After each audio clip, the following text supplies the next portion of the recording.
Okay, good morning, everybody. Good to be with you today. Here in Scott Ray's Moral Choices. Now, nobody's ever asked me my opinion on what the best part of the book is. The most popular part of the book is definitely the 7-step method to work through an ethical dilemma. But what I consider to be the best part of the book is actually way in the beginning, in the introduction, when he talks about the things that go into constructing our worldview. Our worldview is our picture of what reality is, and then our place within that reality. And one of the things he mentions that goes into our worldview is anthropology. Anyone know what anthropology is? Something about anthropods. It is. So the Greek word anthropos means man. Is it study of man? It's a study. Yeah, it's a study of man. And so now, if as an academic discipline, it's a study of man. If I were to talk about Andrea's anthropology, or Gabriel's, or Louise's, or Angelica's, or mine, it would be what our understanding of the human person is. What is the human person? You know, if we think back, we can probably remember, not in great detail because we were little, but we can probably remember when we were first taught math, how to do basic math, kindergarten or first grade. Remember, there was someone who sat us down and showed us, these are what numbers are. This is what subtraction is. This is what addition means. And we can probably remember being first taught how to read. These are what words are. This is what it means to be a sentence or a paragraph or a verb or a subject or a predicate.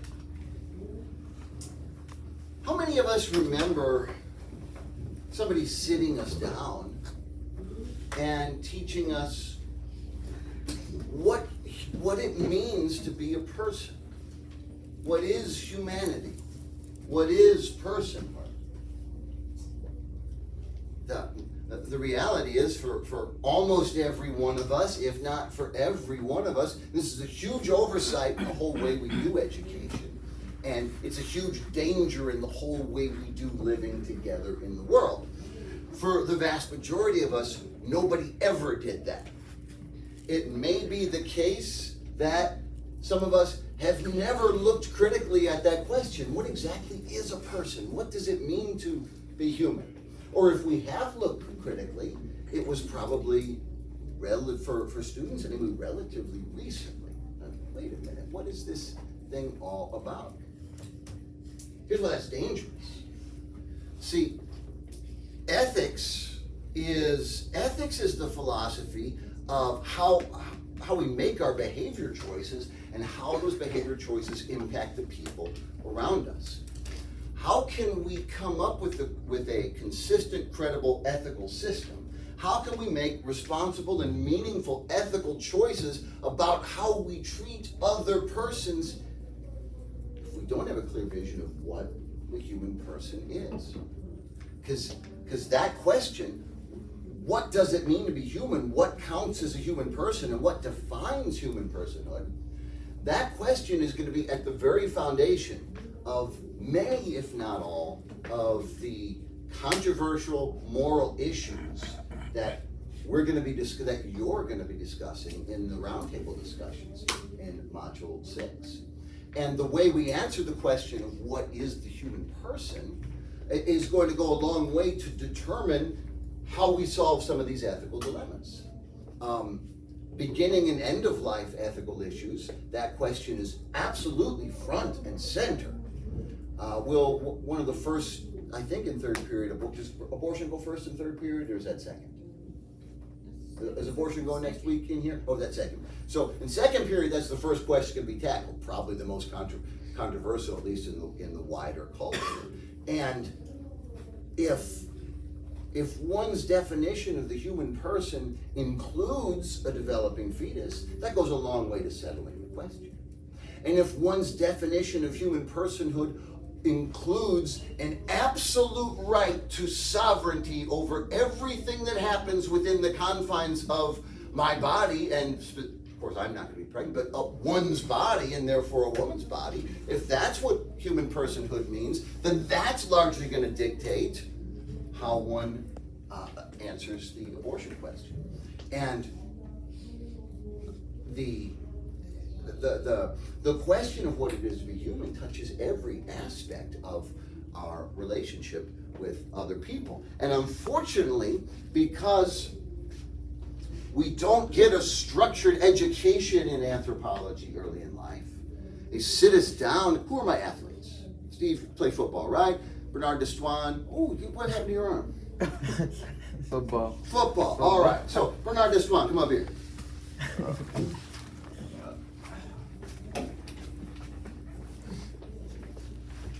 The legendary Bernard Destoine, ladies and gentlemen. So, Bernard, were you born knowing how to play football? No. No. Did you just sort of pick it up along the way, or did somebody teach you? Yeah. This is what it means to. I was going to go like this and say make a touchdown because I'm an idiot. But this is what a touchdown means. This is what a quarterback means. What position do you play? I'm corner. Yeah, you don't play it very well. Yeah. Apparently. So. Nobody teaches us what it means to be people, but they teach us what it means to be football players, or they teach us what it means to be mathematicians. So I look at Bernard Destoine with his busted arm. He's not gonna be much use on the football field for a while, is he, Steve? No. If he ever was. Was he ever? No, not really. Not really. So look. So here he is. He's not earning his keep on the football field. He's taking up one of the seats in my class. He's breathing my air. He's drinking my water. He's eating my food. And he can't even play the game anymore. So we just take him out back and shoot him, right? No. Whoa. No. Yes. No. Why not? What good is he? What would be wrong with taking him out back and shooting him? I mean, That's what they do to dogs and horses. whoa. Shoot him like the 1600s. So Louis says he's not human? No, I say it's not. Oh, so it's not humane to do that. So Bernard, do you feel that perhaps if I were to take you out back and shoot you because you broke your arm, that would be violating your rights?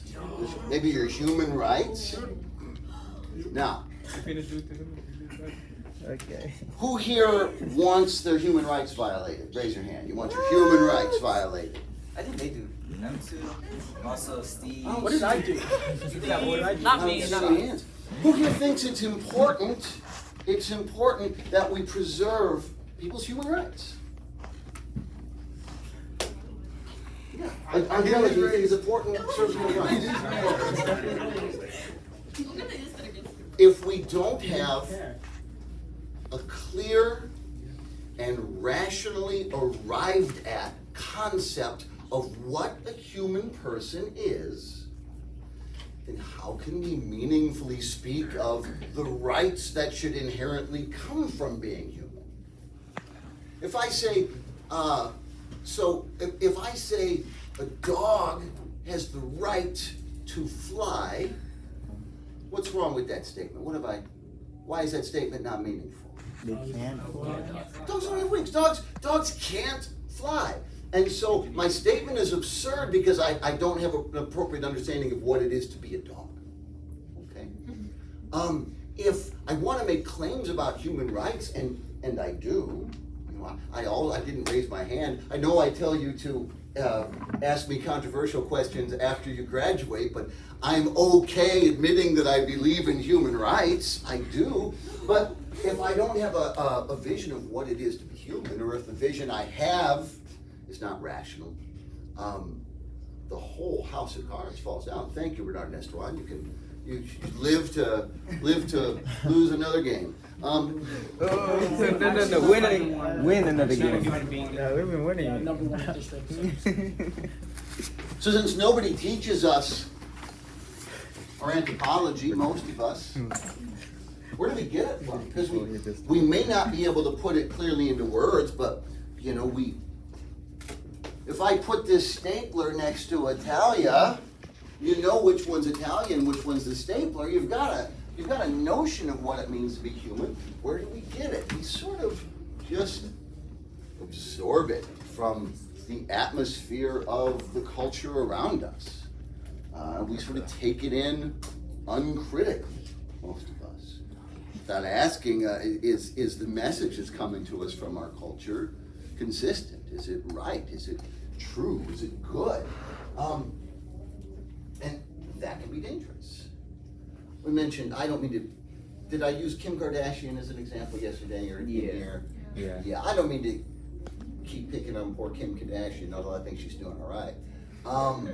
But you know, she's a major influencer, right, of our culture. She's one of the people who dictate to us by her actions and her wardrobe and whatever else, dictate to us what we should think. Is that a credible source? You know, there are moments when we get lucky, where what we absorb from the culture is coming from giants. You know, Aristotle's an intellectual giant, or there are even more importantly moral giants. Martin Luther King or Gandhi, moral giants. But you know, for every Martin Luther King, there's 100 Kim Kardashians out there influencing the culture. And in Pieper's day, and I don't think even though we've survived and we've moved past the specific crisis of early Cold War, U.S. versus the Soviets, I don't think we've outgrown the empire of work that they both supported. I don't think our culture has outgrown this defining our identity by the function, by what we do. I think Pieper's warnings are just as valuable today as they were 60 years ago, 70 years ago. How long ago was 1947? See, 23 and 40, 63, 70 years ago. That can't be, the numbers would be the same. 66 years ago. 66? 1947? I think 76. Man, this is embarrassing. It's like 1947. 1947 to 76. No, 70. 76. 75 because they're years old. yeah. You know, Angelica, I'm taping this too. It's like this is preserved on YouTube for all time. The simple math I wasn't capable of doing. So we're going to look at 3 areas where Pieper critiques the empire of work. The first area, he says, this is my synopsis of what he says. The empire of work equates the active with the genuinely human. That to consider something a genuine human experience, we have to be doing something. Always doing something. The result is we're restless. We can't stand to not be doing anything. Poor second period, they've only got about a third of number of students as you do. And so they're also always the guinea pig, because you come second. So they're like always end up getting the practice version of every lecture. And my practice version yesterday was very dry, and it was just like page by page. Here's what Pieper says, here's what it means. And I could see everybody losing consciousness. What's the emotional experience that they were having as I droned on? Boredom. You know, we talked about how nuclear war and the Holocaust were modern phenomena that could only have happened in the modern world. Boredom seems like such a universal human experience. Boredom is a modern phenomenon. I defy you, look at any ancient medieval work of literature and find somebody talking about how bored they are in the Iliad or Shakespeare or the Bible. Only modern people experience boredom because only modern people have absorbed from the culture that I always got to be doing something. We've lost the ability to just be alone with our thoughts. And in fact, I'm going to cut that sentence in half, and I'm going to make it even more true and more meaningful. We've lost the ability to be. We're not satisfied being human beings. We've got to be human doings. We've got to be doing something. And so we go on vacations that exhaust us. the end of a vacation, sometimes I'm so glad to get back to work so I can finally get some rest. Because we can't bear to just be. The way Pieper explains it, he says that this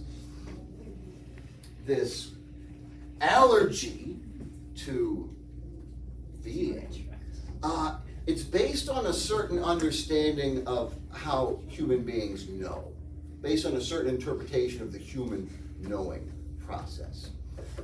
The word we use for our philosophy of what it is to know is epistemology. And go figure, right after Scott Ray talks about the importance of anthropology for our worldview, the next thing he says is your view of epistemology is very important for how you develop your worldview. This is the part, what we're about to talk about next, I think was probably the trickiest, the most difficult for many students, especially if it's the first time you've read philosophy firsthand. Think about the experience of looking at a beautiful flower, of taking in the beauty of a flower. In that moment, the flower is communicating itself to you. So there must be something in your knowing process that's open to receiving communication from the outside. You have a certain knowledge of the flower from just gazing on it and contemplating the flower. And that knowledge does not involve you doing anything. No. Billions of neurons are firing in your brain, and there's things going on with your eyes. And so we're going to use you here to mean your conscious self, your conscious mind. And your conscious mind isn't doing anything but just receiving. It's not reaching out, it's not taking, it's just receiving. If somebody else comes along, looks at the same flower, and that person is a botanist, someone who studies the science of plant life, and that person plucks the flower and takes it back to the lab and puts it on a microscope and then cuts it into many pieces and does tests to see the chemical composition of the flower, and then even, builds this massive contraption to get the flower down to the atomic level and even split the atoms of the flower, thus maybe even destroying all mankind. Well, that scientist has a knowledge of the flower too. And Pieper's not saying that's a bad kind of knowledge. No, it's good that we have scientists. It's good we have people doing that. But you see how the two kinds of knowledge are different. The knowledge you get from just being receptive versus the knowledge that you wring out of the world. Break things open and see how they're put together. I'll give you another example. So imagine you have a close relationship, a really, really good friend or romantic partner or something. You have a close relationship. So close, all right? So close that you can sit quietly in a room together without saying anything and without feeling awkward. That takes a real level of intimacy. And that's a certain way of knowing a person. The way of love is a certain way of receiving. The person communicates his or her actual self to you. You don't have to do anything, you just receive. Versus, you've got your eye on somebody, so you Google their name, and you have a background check run on them, and then you make a fake Instagram so you can view their stories without them knowing. You're stalking the person to get all the information you can get about that person. See, Luis has convinced himself that no, it's really in her best interest. He's a white knight, huh? Yeah, sure you are. Angelica, stay far away from this guy. Both people know the other person. Do you see the difference between those two ways of knowing? One way of knowing is an openness to the other person communicating themselves, doesn't even require words. The other is very active. It's the human relationship equivalent of cutting the flower up and breaking it open and seeing what it's made of. Pieper's going to give us names for these two ways of knowing. The terms he uses are ratio and intellectus. These are both Latin words. They might have tripped some of you up in your first reading from Leisure, the Basis of Culture. Ratio, that is what we call discursive knowing. It's reasoning and figuring out and calculating. It's active way of knowing. Intellectus, that's the looking at the flower. That's the gazing into the eyes or sitting quietly with someone that you're very close to. That's the passive and receptive way of knowing. And from Pieper's perspective,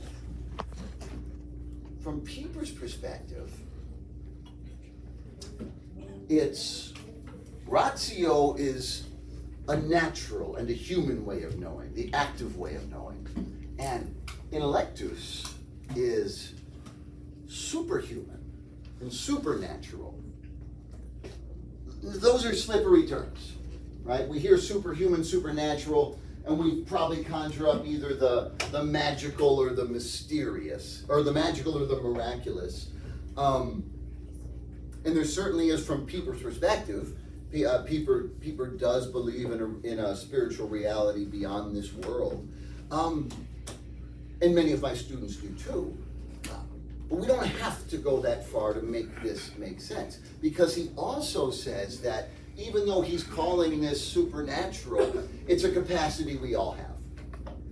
But what the intellectus is, the passive, the receptive way of knowing, that's the part of us that can open up and reach out beyond ourselves to the great whatever, the great mystery, the great question, what is the ultimate source of my being.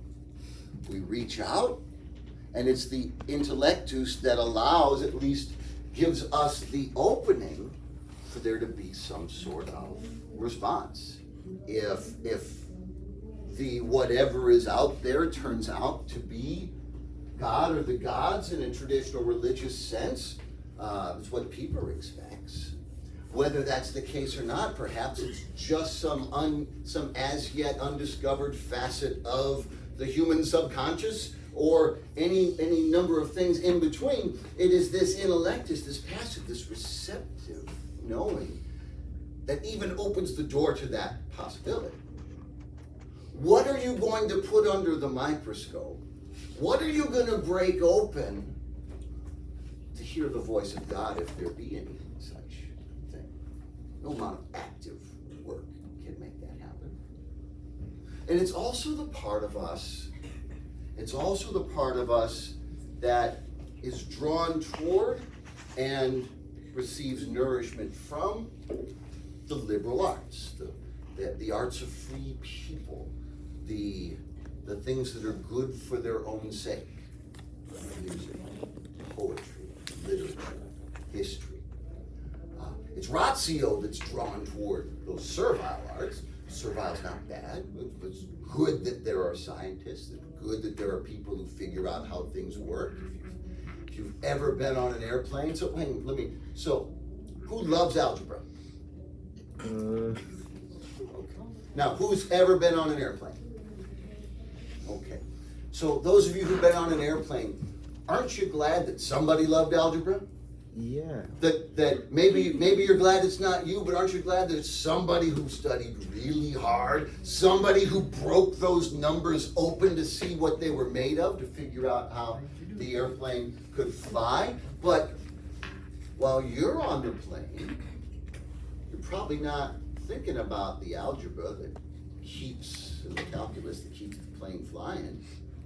But you might look out the window and just be extraordinarily moved by the fact that I'm looking down at the clouds. This is beautiful. And And in that moment, maybe you're a weather nerd, and maybe you're thinking about what the clouds are actually made of and how jet streams work. I think those two things are related. Or maybe you're just for a moment being. And that experience of being gives you this sense of awe and even this sense of gratitude. That's the component of the human person that Pieper calls intellectus. And that's what is threatened in Pieper's estimation by the empire of work. Because while you're looking at that flower, while you're gazing quietly into the eyes of the person you love, while you're looking down on the clouds from the airplane, you're not doing anything useful. You're not contributing to the community in a Marxist sense, and you're not getting rich. You're not making money. You're not doing work. And what does the culture tell us? RuPaul speaks for the culture today. What does she say? You better work, because that's what you are, says. When she's in costume, I think she prefers to be called she. I think that does.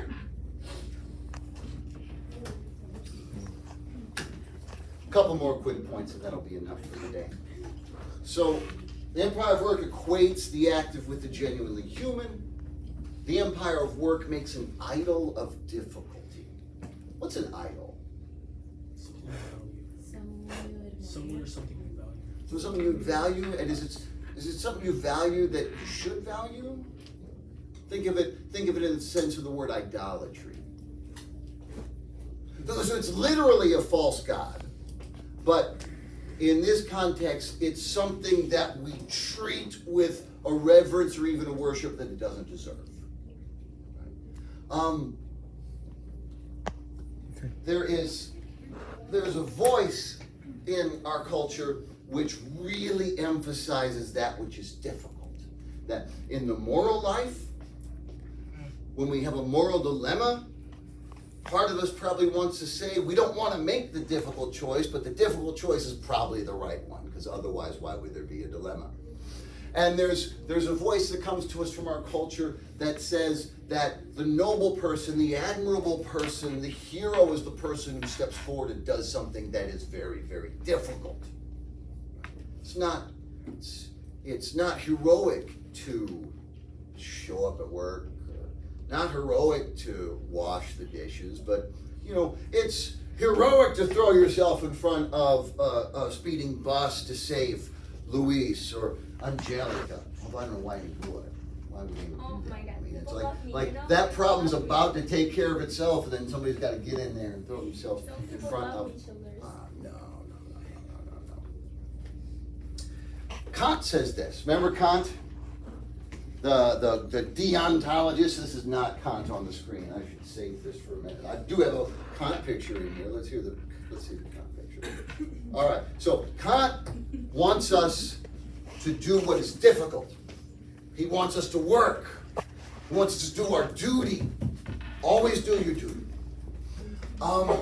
Pieper doesn't agree with that. Pieper listens instead to an even older voice, St. Thomas Aquinas. Aquinas says that the essence of virtue consists more in the good than in the difficult. Let me illustrate this. Let's say you've got two guys, right? Both men are married. Both men are faithful to their wives, and they do not cheat on their wives.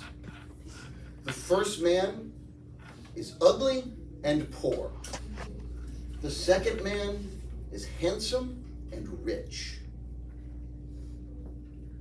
Who is more to be admired for their moral choice? The rich. The rich. So yeah, many people the rich right away. Why? Because he has more choices. He's more old. Like, look, okay, good. It's good that the ugly poor guy is not cheating on his wife. That's good, but like, Maybe I he's mean, not cheating because he cannot. yeah, like how many opportunities you got? He's too broke to Whereas cheat. the wealthy, good-looking man probably has a lot more opportunities.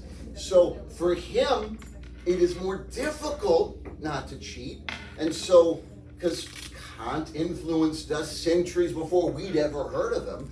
So we tend to think that's the person more to be respected.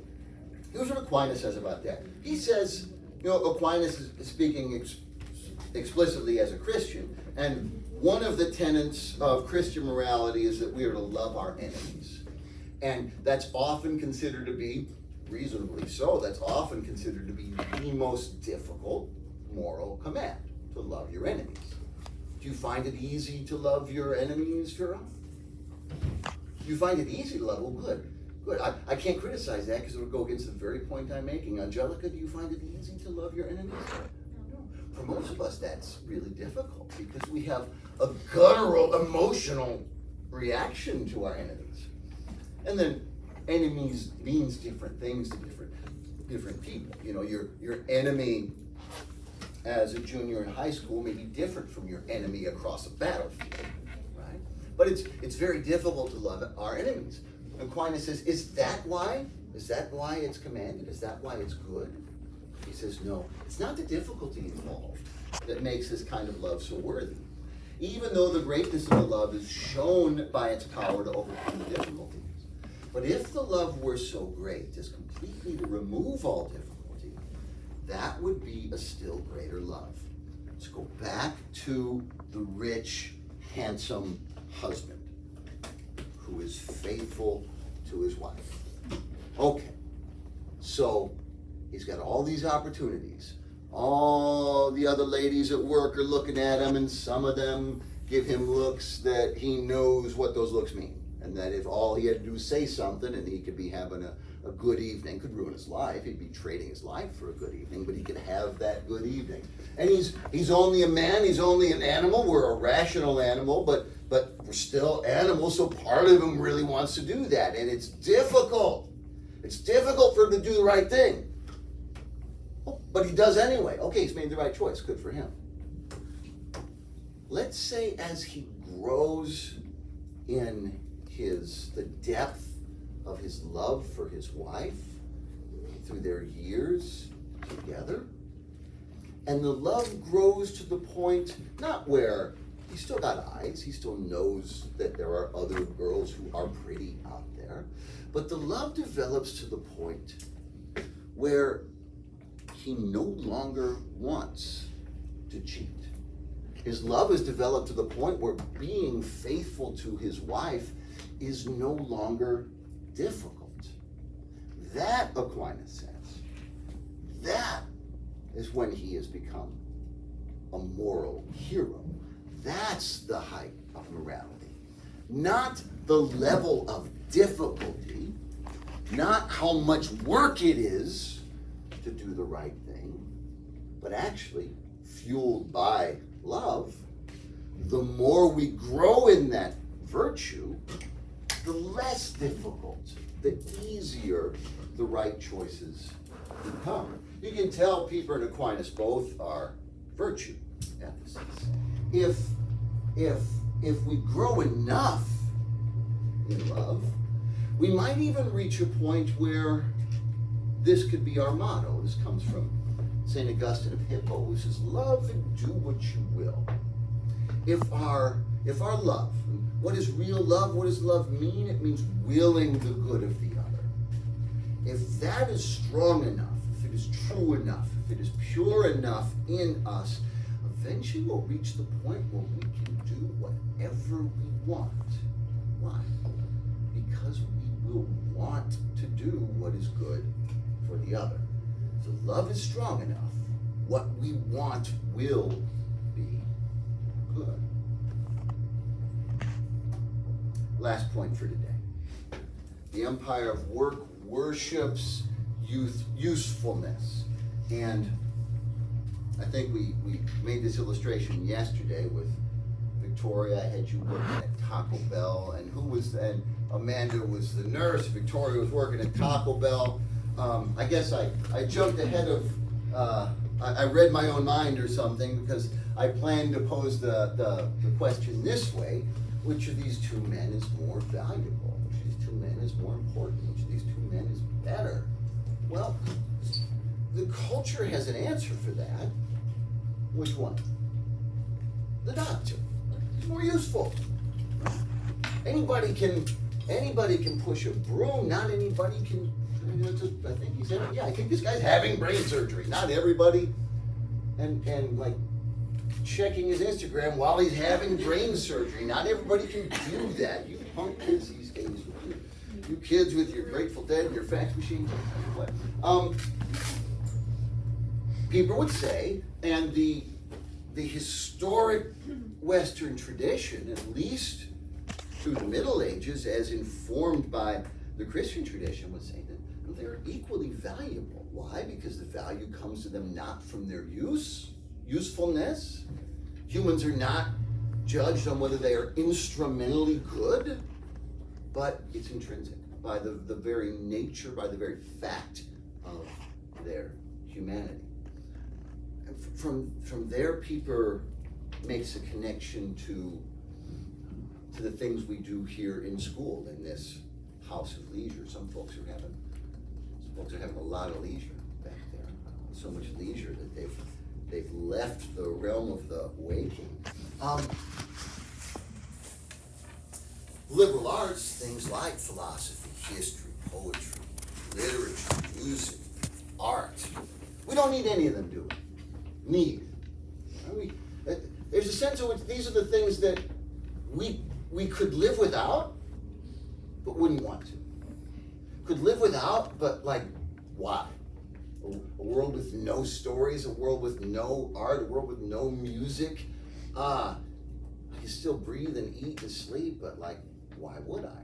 But these are things that are valued not because of their usefulness, but because they are good in themselves, and that's what makes them liberal or free. We'll talk more about Pieper. We'll look at chapters 3 through 5 tomorrow, and possibly one more day, but we'll see if we can't wrap up tomorrow. Any questions or comments or anything before we quit? All right, thank you, Ken.